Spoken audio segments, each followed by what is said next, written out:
नमस्कार दोस्तों, OCN network में आपका स्वागत। अब जो रायता बिखरा है, उसको तो समेटने में लगे हैं कुछ ये डॉट डॉट गठबंधन वाले, इंडी अलायंस वाले। अभी ए राजा ने कोई नया बयान दे दिया। पवन खेड़ा का बयान आ रहा है कि कांग्रेस उनके बयान से सहमत नहीं है। उन्होंने सनातन धर्म को कोढ़ की संज्ञा दे दी थी, यानी वो स्टालिन के बेटे से एक कदम और आगे निकल गए। उधर मैं देख रहा था, आरजेडी के जो प्रदेश अध्यक्ष हैं जगदानंद, उनका भी बयान आ गया सनातन धर्म पर। उन्होंने और आग में घी डालने का काम किया, केरोसिन डालने का काम किया है। ये समझने की कोशिश करेंगे कि एक्चुअल में चल क्या रहा है और क्या इसी तरह के लोग मोदी विरोध के नाम पर इकट्ठा हुए हैं, जिनकी भारतीय संस्कृति में, सनातन धर्म में जो हमारी पहचान है, यानी भारत की पहचान है, उसमें कोई आस्था नहीं है, कोई विश्वास ही नहीं है। अब इंडिया और भारत को लेकर के भी इन्होंने बवाल करना शुरू कर दिया, सवाल खड़े करने शुरू कर दिए, जबकि खुद भारत जोड़ो यात्रा नाम दे रहे हैं। अगर प्रेसिडेंट ऑफ इंडिया ने प्रेसिडेंट ऑफ भारत लिख दिया तो इनको परेशानी है। इसी तरीके से अगर जो आसियान देशों का एक प्रपत्र है, उसमें अगर प्राइम मिनिस्टर ऑफ भारत लिख दिया तो इनको परेशानी है। इनको लगता है कि हमने चूंकि पता नहीं कैसे कैसे किस किस की खोज के बाद ये INDIA नाम जो है वो कहीं से ईंट कहीं का रोड़ा, भानुमति ने कुनबा जोड़ा के अंदाज में बनाया। कहीं इसको निष्फल करने के लिए भारत तो आगे नहीं बढ़ाया जा रहा है। इन मुद्दों पर चर्चा करेंगे, लेकिन बिहार पर भी हम फोकस करेंगे। इधर नीतीश बाबू के साथ हो क्या रहा है और नीतीश और लालू के बीच सब कुछ ठीक ठाक है क्या?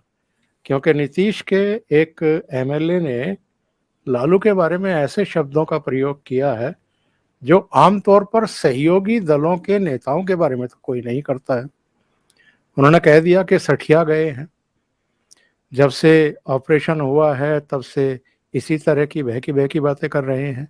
ये क्यों कहा है, ये क्या पंगा है, इस पर भी चर्चा करेंगे।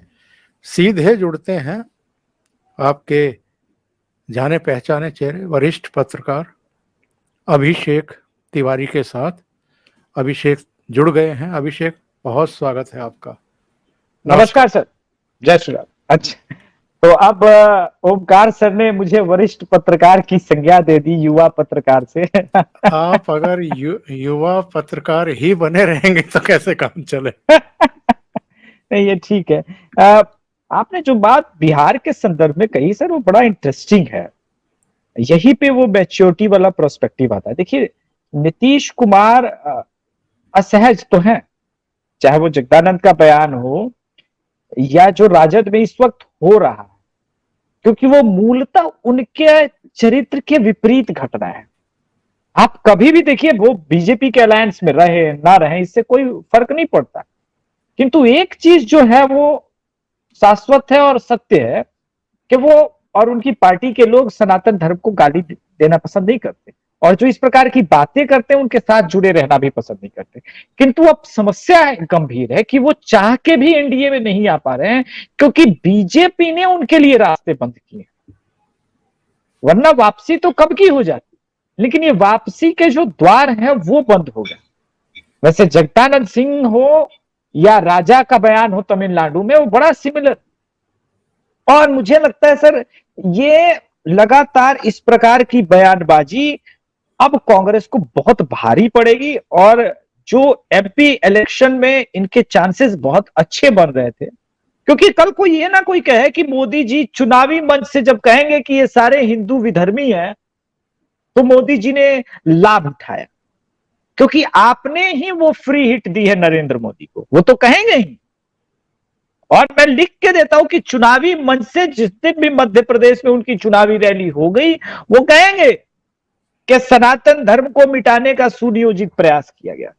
और नरेंद्र मोदी के एक्शन ये बता रहे हैं कि गणेश चतुर्थी के दिन नए संसद भवन में प्रवेश करेंगे, वो सनातन धर्म को इस देश से जोड़ किस प्रकार से रहे, आने वाली पीढ़ियां हर बार ये अमर हो जाएगा, तो वो सनातन को किस प्रकार से जोड़ रहे हैं। 1994 में स्वयं लालू प्रसाद यादव ने कहा था कि जो दिल्ली में रहते हैं ये लोग जो है वो इंडिया वाले हैं और हम लोग जो है भारत वाले। अब जितने भारत वाले थे वो सब इंडिया इंडिया कर रहे हैं। ये बड़ी विचित्र स्थिति, देखिए ट्रैप हो चुके हैं अब ये लोग। लेकिन मेरा प्रश्न कुछ और है, मैसिव लेवल पे जो सोशल मीडिया पे भारत को समर्थन मिला है, क्या इसे 2024 में नरेंद्र मोदी का समर्थन माना जाए? क्योंकि अगर यह समर्थन है 2024 के लिए, तब तो चुनाव का रिजल्ट कुछ भी और होना जाना नहीं है, वही होगा जो समर्थन कर रहे हैं और वो मोदी के अगर साथ खड़े हैं और वोट करेंगे, तब तो रिजल्ट वही आना है। और मुझे लगता है कि 2019 से बड़ा मैंडेट फिर आ सकता है, जिस प्रकार का सोशल मीडिया ने भारत वाले मुद्दे को सपोर्ट किया है। और नीतीश कंफ्यूज नहीं है, नीतीश को पता है कि उनका गठबंधन हार रहा है, वो हार रहे हैं। और मुझे तो लग रहा है Nitish Kumar short term memory loss के भी शिकार हो रहे हैं, एक साथ उन पे कई विपदाएं आई हैं। किंतु ये बात सत्य आपने कहा कि इस वक्त राजद में और जदयू में कम्युनिकेशन बंद है, नीतीश कुमार उनके साथ जो है सहज नहीं हो पा रहे हैं। सहज हो भी कैसे, ये उनकी मूल विचारधारा के विपरीत जो कुछ भी चल रहा है वो हो रहा है। नीतीश बाबू को ये तो दिखाई दे रहा है कि वो प्राइम मिनिस्टर नहीं बन सकते हैं, प्राइम मिनिस्टर के चेहरे भी नहीं बन सकते हैं, क्योंकि राहुल गांधी की वापसी हो गई है।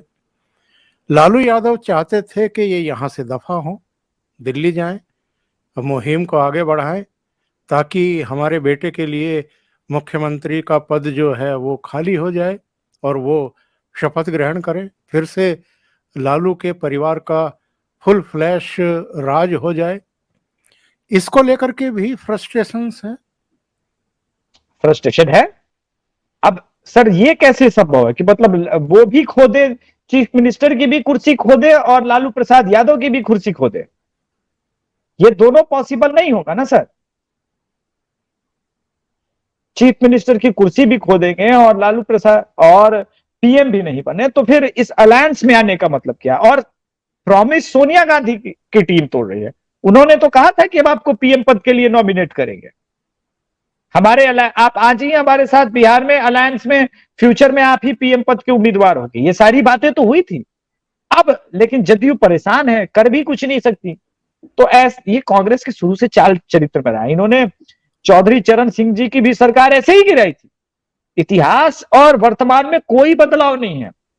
ये लोग सिर्फ और सिर्फ गांधी परिवार के लॉयल रहे हैं। अब लेकिन नीतीश कुमार की ही गलती है। आखिर आप बार बार, आपकी जो एक सुप्त महत्वाकांक्षा है प्रधानमंत्री पद को लेकर के, वो बार बार क्यों जागृत हो जाती? क्योंकि आपको यह लगता है कि नरेंद्र मोदी पीएम बन सकते हैं एनडीए के, मैं क्यों नहीं बन सका? मैं भी तो एनडीए का 2005 से 2010 तक परफॉर्मर सीएम था। मैंने जो परफॉर्मेंस दी थी इंडिया के, एनडीए के, खास करके नेशनल डेमोक्रेटिक अलायंस के, वन ऑफ द टॉप 2 कह सकते हैं या टॉप 3 में मैं चीफ मिनिस्टर गिना जाता था। तो मैं भी तो पीएम पद का दावेदार हो सकता था।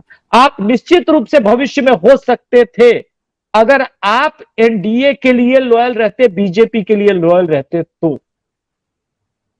कुछ नहीं तो केंद्र में गृह मंत्रालय तक तो आराम से पहुंच सकते थे, अगर आपकी महत्वाकांक्षा सीधे सीधे पीएम पद की ना होती तो। या किसी प्रदेश में अच्छा राज्यपाल के तौर पे रिटायरमेंट मिलता, या हो सकता है आप उपराष्ट्रपति बन जाते। ये सारे रिवॉर्ड के तो आप हकदार थे, लेकिन आपने स्वयं इस प्रकार के सभी रिवॉर्ड को ठुकराया और आपने कहा कि मैं मोदी विरोध में इस कदर आगे बढ़ जाऊंगा कि मैं लालू प्रसाद यादव के जंगल राज को बिहार में पुनर्जीवित कर दूंगा और स्वयं मृत हो जाऊंगा। तो अब आप मृत्युशैया पे लेटे हुए हैं और आप राजनीति के भीष्म पितामह तो है नहीं कि आपको कोई जीवन देने के लिए पानी पिलाने आएगा। आप मृत्युशैया पे लेटे रहिए और हम देखेंगे किस प्रकार से पॉलिटिकल डेथ होता है 2024 के इलेक्शन के बाद। जी। और ये जो सावन में मटन बनाने की घटना हुई है, और इस पर जो लालू ने जिस तरीके से राहुल गांधी को सर्टिफिकेट देने की कोशिश की है, भावी प्रधानमंत्री बताते हुए, वैसे तो पटना की बैठक में भी लालू इस तरह का स्पार्किंग कर चुके हैं, और उस समय जो नीतीश कुमार के चेहरे पर भाव आ रहे थे वो भी हमने सबने पढ़े हैं, जब उन्होंने राहुल गांधी से कह दिया था कि आप की मम्मी चाहती है कि आप दूल्हा बने तो हम सब बाराती बन करके चलेंगे, आप शादी कर लीजिए। तब लोगों ने कहा कि फिर नीतीश क्या भाड़ फोड़ रहे हैं जो आप उनको घोड़ी नहीं चढ़ने देना चाहते, और राहुल गांधी को सेहरा बांध करके। तो नीतीश कुमार के एक एमएलए ने जिस तरीके के बयान दिए हैं ये, और इसके बाद तो लग रहा है कि क्योंकि बिना लीडर की सहमति के कोई इस तरह का बयान दे सकता है, मुझे तो नहीं लगता है। ये गोपालपुर के हैं, गोपाल मंडल विधायक हैं और बड़े करीबी माने जाते हैं, ठीक है, बड़े करीबी माने जाते हैं नीतीश कुमार के। तो लालू प्रसाद यादव सठिया गए हैं और राहुल गांधी पीएम बनने योग्य नहीं है, ये बातें नीतीश कुमार तो स्वयं नहीं कह सकते। ये तो उनका कोई एमएलए ही कहलवाया जा सकता है ना, एमएलए से ही कहलवाया जा सकता है। ये बात ललन भी नहीं कह सकते, ललन सिंह भी नहीं कह सकते। तो ये बातें ऐसे नहीं है, जो आपने पकड़ा है एकदम सही पॉइंट पकड़ा है। सब कुछ ठीक नहीं है, लेकिन सब कुछ ठीक नहीं है उधर, तो इधर भी आपकी एंट्री बंद है। और ये पहली बार मैं पिछले 30 साल की राजनीति में नीतीश कुमार को इतना लाचार विवश देख रहा हूं। अब राजद उनको लोकसभा में जितनी, यही व्यवस्था नहीं है सर, उनको राजद जिन जिन सीटों पे लड़ने बोलेगी और जितनी सीटें देगी वही आपको करना पड़ेगा, क्योंकि आपके पास विकल्प ही नहीं है कोई। आप बार्गेन करने की आपके पास अब क्षमता नहीं है। तो आप चुपचाप अपनी अंतिम विदाई के पहले वो बेइज्जती सहिए जिसका रिवेंज राजद आपसे ले रही और लेगी। वो इसलिए लेगी क्योंकि आपने भी समय पे किया था उसके साथ। 2015 में आप चुनाव जीते थे अलायंस में, फिर आप एनडीए के साथ गए, तो आपने क्रेडिबिलिटी पूरे बिहार की जनता के आगे और दोनों राजनीतिक दलों के आगे भी स्वयं समाप्त। जी, ये क्या कुछ स्वास्थ्य को लेकर के भी परेशानी है? अभी एक यूनिवर्सिटी के प्रोग्राम में गए तो गिर ही पड़े, उनको संभाला गया किसी तरीके से। एक जो इनकी सुनवाई का जो दरबार लगता है, वहां पर यही भूल गए कि होम मिनिस्टर राज्य के वही हैं, कोई और नहीं है। ये हो क्या रहा है नीतीश के साथ में? चिंता, चिंता और चिता में तो बहुत महत्वपूर्ण कहावत हमारे बुजुर्ग कह के गए ना, चिंता और चिता में एक बिंदु मात्र का ही अंतर। तो चिंता इस बात की है कि 2024 में अब कुर्सी पर रहेगी नहीं, और चिंता इस बात की है कि पीएम भी नहीं बन पाया, और चिंता उससे बड़ी बात की है कि सृजन घोटाले में जब आगे तक जांच बढ़ेगी, क्योंकि यह सरकार बदलेगी सर, समय हमेशा एक तरह का नहीं होता, सरकार बदलेगी। और भाजपा की जब सरकार आएगी, स्पेशली अगर सम्राट चौधरी के पास अगर गृह मंत्रालय रहा, तब तो रिवेंज टाइम शुरू होगा। और तब वैसे इस वक्त जो उनकी आयु है, वैसे समय में अगर इनके साथ कुछ हुआ, तब क्या होगा? तो सब कुछ आसान नहीं है राजनीति में। और अब तो पर्सनल लेवल पे चिराग पासवान अटैक कर रहे हैं, और ये राजनीति में इनको नहीं लगा था कि जिस प्रकार से चिराग पासवान इन पे अटैक कर रहे हैं ना, इनको नहीं लगा था इतना हमला कोई करेगा। इनका सारा फोकस इस वक्त अपने विरोधियों से संभलने में, बचने में है। तो इसी वजह से आप देखेंगे बिहार का लॉ एंड ऑर्डर बहुत तेजी से गिरा है, क्योंकि लॉ एंड ऑर्डर पे फोकस तो तब रहेगा ना जब आप राजनीतिक रूप से भी स्वस्थ रहें और शारीरिक रूप से भी। ये दोनों रूप से इस वक्त अस्वस्थ चल रहे हैं, और जो चूंकि स्टेबिलिटी नहीं है, तो इसी वजह से कोई काम नहीं हो पा रहा है, और ये सारी चीजें जो है उसी चीज को परिलक्षित कर रही हैं। क्या नीतीश लालू के फिर से जेल जाने का इंतजार कर रहे होंगे कि उनके अंदर जाने पर शायद कुछ चीजें उनके अनुकूल हो जाएंगी? क्योंकि लालू बाहर हैं तो बहुत सारी दुश्वारियों का, बहुत सारी दिक्कतों का सामना इनको करना पड़ रहा है। ये बात ठीक है कि इंतजार तो दोनों का हो रहा है, सिर्फ लालू के जेल जाने का नहीं, वो तो चाहते हैं तेजस्वी भी चला जाए, और एक बार ये तेजस्वी चला जाए तो फिर उनका वोट बैंक, उनका पूरा सब कुछ उनका हो जाएगा। किंतु चीजें इतनी आसान नहीं होती राजनीति में। बीजेपी का भी फोकस इधर है, ईडी में एक बार संजय मिश्रा जी को जो नया पद देने का बात हो जाए वो मिलेगा, तभी जांच की भी चीजें आगे बढ़ेंगी। अभी तो फोकस ईडी का जो है पहले अपना दायरा बढ़ाने का है, जांच का एक बार पूरा सब कुछ मिल जाए डिटेल्स, तभी आगे कार्यवाही बढ़ेगी। ईडी हो या सीबीआई हो या देश का कोर्ट हो या सरकार हो, नियम से चलेगी ना। और नीतीश कुमार के पास समय नहीं है सर, समय बहुत तेजी से निकला जाए। ये बताइए, ये प्रधानमंत्री नरेंद्र मोदी को जो विरोधियों को चिकुटी काटने का शौक है, कुछ भी करते हैं और निकल जाते हैं। अभी प्रेसिडेंट ऑफ भारत की तरफ से 9 सितंबर का सबको इनविटेशन भेज दिया गया, तो चाहे कांग्रेस हो, चाहे आरजेडी हो, चाहे जेडीयू हो, जितने ये इंडिया अलायंस के सदस्य हैं, सब पिल पड़े। टेलीविजन चैनलों पर बहस का पूरा जो है वो कंटेंट चेंज हो गया, विषय चेंज हो गया। अब इंडिया वर्सेस भारत जो है वही चर्चा का विषय बना हुआ है। तो प्रधानमंत्री एक के बाद एक ऐसे मुद्दे विपक्ष के, अपने विरोधियों के सामने डालते रहते हैं कि फिर वो उसमें उलझ करके जो पीछे के मसले हैं उनको भूल जाते हैं। नरेंद्र मोदी को अच्छे से पता है कि विपक्ष को फोकस्ड नहीं रहने देना है। एक बार विपक्ष अगर फोकस्ड हो गया तो संभावनाएं समाप्त हो जाएंगी। और राजनीतिक रूप से नरेंद्र मोदी को बहुत अच्छे से पता है कि इस वक्त जो संभावनाएं हैं नरेंद्र मोदी जी जो कर रहे हैं इस वक्त, ओंकार सर, मुझे लगता है कि वो चाहते हैं कि विपक्ष एक ना हो, और एक मुद्दे पे कम से कम एक ना हो, उनके अलग अलग मुद्दे होने चाहिए, तो वो डाइवर्ट कर देते हैं। अभी वो सनातन धर्म को अब्यूज कर रहे हैं, ठीक है, उन्हें लग रहा है वो इस पिच पे काम करेंगे। जिस दिन गणेश चतुर्थी के दिन नए सदन में जाना होगा, आप समझिए कि इनकी क्या हालत होगी, कितने बुरे दिन आ जाएंगे गणेश चतुर्थी के दिन। और एक मैसेज जाएगा कि मोदी तो हिंदू राष्ट्र की स्थापना कर रहे हैं। यही हिंदू राष्ट्र है। हिंदू राष्ट्र की परिकल्पना में कुछ और नहीं आता है। सनातन का सम्मान जब इस देश का प्रधानमंत्री करने लगे ना, तो यही हिंदू राष्ट्र है, और इसी की बेचैनी है। तो विपक्ष को चिकोटी का, और देखिए नरेंद्र मोदी भी तो कुछ तो उनको भी चाहिए ना एंटरटेनमेंट के लिए। वो कब तक सिर्फ एक ही चैनल राहुल गांधी को सुनेंगे? आनंद आता है उनको भी, वो कह के चले गए, ये लोग अब पीछे बोल रहे होंगे, फिर वो आएंगे और मीटिंग में पूछेंगे क्या क्या बोला विपक्ष वालों ने।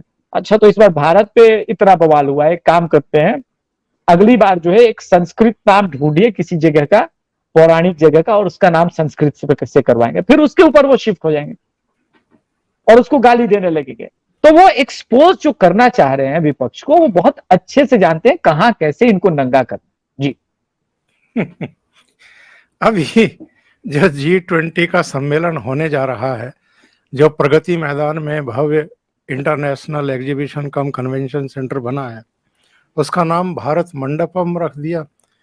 और एयरपोर्ट से लेकर के तमाम सड़कों पर जो भारतीय संस्कृति है, जो उसके प्रतीक हैं, वो पूरी तरीके से छाए हुए हैं। अभी कल सुबह ही सुबह करीब 5:30-6 बजे नटराज की एक बहुत ही भव्य प्रतिमा मंडपम के बाहर लगा दी गई।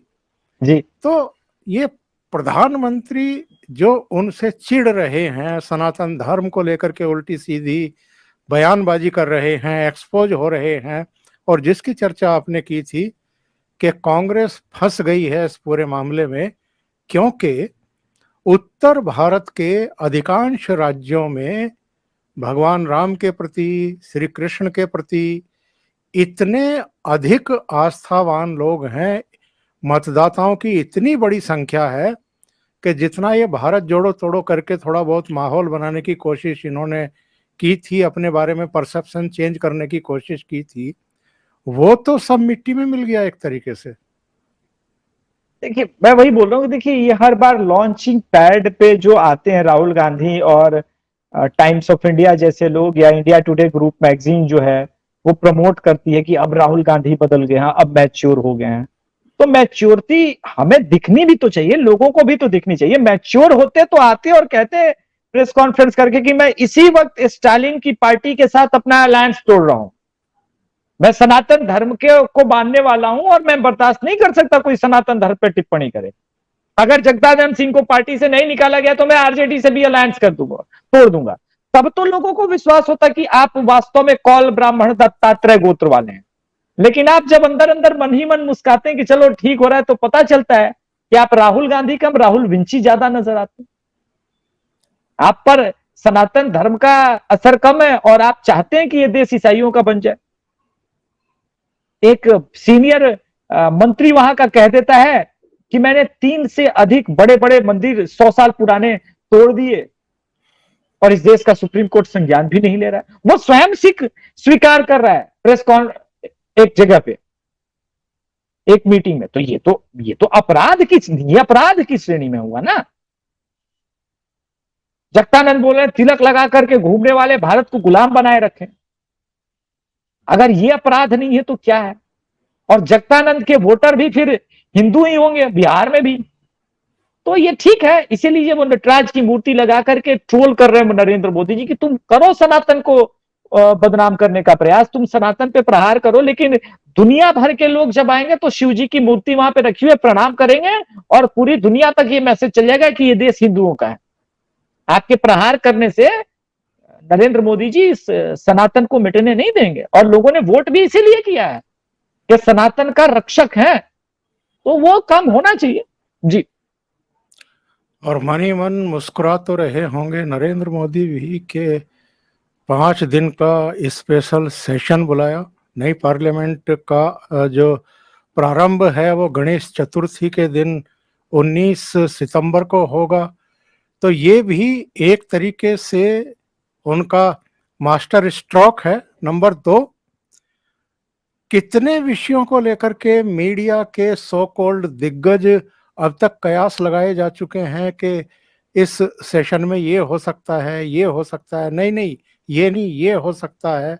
और अब फिर एक विषय बदल गया कि कहीं ऐसा ना हो कि इंडिया शब्द को खत्म कर दिया जाए और भारत शब्द ही रखा जाए।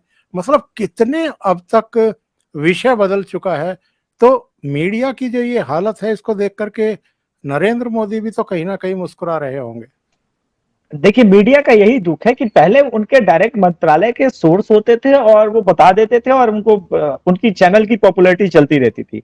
अब मीडिया का सोर्स काम नहीं करता, क्योंकि नरेंद्र मोदी के मन में क्या चल रहा है ये तो सिर्फ अमित भाई शाह को पता है या नरेंद्र मोदी जी को पता है, और इन तक कोई सोर्स है नहीं आपका। तो जो मीडिया की दुर्गति है वो ये भी बता रही है कि इनका थॉट प्रोसेस कहां चला गया, स्वयं का विवेक ही नहीं है। तो ये चलता रहता है। और नरेंद्र मोदी भी उनकी भी यही दुनिया है, क्योंकि वो फुल टाइम पॉलिटिशियन है। वो राहुल गांधी की तरह पार्ट टाइम पॉलिटिशियन तो है नहीं कि कभी बोतल खोल रहे हैं, कभी लद्दाख में बाइक राइडिंग कर रहे हैं। लोगों ने एक्सपोज किया कि आपके समय देखो लद्दाख की क्या सड़कें थी और मोदी जी के समय क्या सड़कें हैं, कुछ तो शर्म कर लो।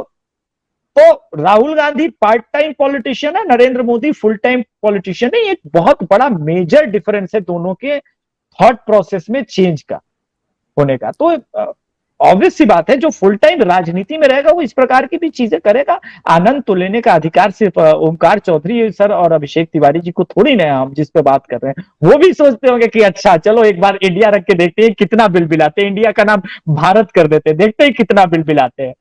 तो अच्छा है ये बिलबिलाहट, ये बेचैनी अच्छा है, किंतु जो अपार जन समर्थन मिल रहा है मुझे लग रहा है वो बड़ा हिस्टोरिक है। ये समर्थन अगर सीए के समय मिल गया होता नरेंद्र मोदी जी को तो रुझान कुछ और होता देश का जी।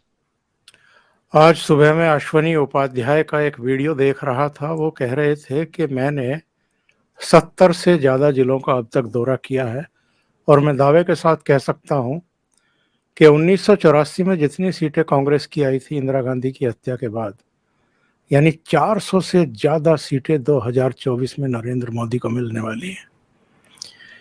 अगर वो इस तरह के दावे कर रहे हैं, हालांकि उसमें लेकिन किंतु परंतु भी थी कि कुछ और कानून अगर वो उनमें परिवर्तन कर लें तो हवा ये और तेज हो जाएगी। लेकिन जिस तरीके से एक के बाद एक संदेश और संकेत दे रहे हैं, स्टेप उठा रहे हैं, भव्य सेंट्रल विस्टा, भव्य नई संसद, भव्य exhibition cum convention centre, G20 देशों का सम्मेलन, ये सब तो मतलब मतदाताओं के मन मस्तिष्क पर ऐसे अंकित हो रहे हैं मानो देश में एक बहुत बड़ा बदलाव शुरू हो चुका है ऑलरेडी। बदलाव बिल्कुल शुरू हो चुका है, ये बात बिल्कुल सही है, किंतु मैं इसको कुछ और भी सोच रहा था ओंकार सर। क्या भारत में जो कुछ भी इस वक्त चल रहा है, ये विपक्ष की सिर्फ बेचैनी है, डिस्प्रेशन है, या कुछ और भी है? मेरा मूल प्रश्न अभी ये है कि जो डेस्परेशन दिख रहा है ना ओमकार सर, कि किसी भी प्रकार से अलायंस को लाने के लिए चीनी यूट्यूबर्स का सहायता ले लिया जाए, या फिर ऐसे लोगों का भी साथ ले लिया जाए जो धुर भारत विरोधी हैं, तो बात बन जाए। अश्विनी वैष्णव जी ने जो 400 की बात की, मैं इसको दूसरे संदर्भ में देखता हूं। अश्विनी उपाध्याय, हाँ सॉरी, अश्विनी उपाध्याय के आप 400 छोड़िए, 350 ले लीजिए, 350 सीट भी कम नहीं होती। 70 का तो पता नहीं, लेकिन मेरी टीम कर्नाटक में, राजस्थान में तो खुद संजय दीक्षित सर की जयपुर डायलॉग्स की टीम काम कर ही रही है, MP इलेक्शन पे हम काम कर रहे हैं, इसके पहले बिहार यूपी हम लोगों ने देखा ही है। मुझे यह लगता है कि बीजेपी का नंबर 303 से ऊपर जरूर है जी। और ये जो सोनिया गांधी ने चिट्ठी लिखी है प्रधानमंत्री नरेंद्र मोदी को, लोकसभा के स्पीकर को नहीं लिखी, राज्यसभा के सभापति को नहीं लिखी, पार्लियामेंट्री पार्टी की चेयरपर्सन होने के नाते सीधे प्रधानमंत्री को चिट्ठी लिख रही हैं कि ये जो 5 दिन का सेशन है, इसमें इन इन इन इन विषयों पर भी आप चर्चा का समय निकालें। और मैं तो देख करके हैरान रह गया, अविश्वास प्रस्ताव पर ऑलरेडी मणिपुर पर बहुत लंबा जवाब अमित शाह दे चुके हैं और कांग्रेस को निवस्त्र कर चुके हैं कि आपके समय क्या क्या हुआ था। इसके अलावा चाइना पर भी जवाब दिया जा चुका है, इन्होंने सवाल उठाए थे चाइना पर भी। इसके बावजूद वो फिर चाहती हैं कि मणिपुर पर हमारी और धुलाई की जाए, चीन पर हमारी और धुलाई की जाए। नहीं नहीं सर, वो बात नहीं है। देखिए, भले विपक्ष में, लेकिन सोनिया गांधी स्वयं को समझती तो अभी भी PM ही है। प्रॉब्लम ये नहीं है, प्रॉब्लम ये है कि इनको अभी भी अपनी वास्तविक स्थिति का अंदाजा नहीं। ठीक है, रही बात मणिपुर पे और इसकी चर्चा, वो पिछले सदन में हो चुकी है। आपको नए सदन में प्रवेश करना है या नहीं करना है, सीधे सीधे बता दो, आना है या नहीं आना है। नहीं आना है, वॉकआउट कर जाना। अगली बार वैसे भी आप सांसद नहीं बनने वाली, आपको अदिति सिंह चुनाव हरा देगी, इस बात की लगभग लगभग श्योरिटी सी है। तो जब चुनाव जीतेंगे ही नहीं, तो अगली बार आपको सदन में प्रवेश करने का मौका नहीं मिलेगा। ये आखिरी है, आना है नहीं आना है बताओ। अगली बार शीतकालीन सत्र में भी नहीं आना। चर्चा उसी पे होगी जिस पे नरेंद्र मोदी चाहते हैं। करना है करो, वरना मत करो, कोई फर्क नहीं पड़ता, और ना देश को फर्क पड़ता है जी। बहुत बहुत धन्यवाद अभिषेक जी, जुड़ने धन्यवाद के लिए, OCN नेटवर्क के लिए इतना समय निकालने के लिए। थैंक यू जय सो श्री मच। नमस्कार।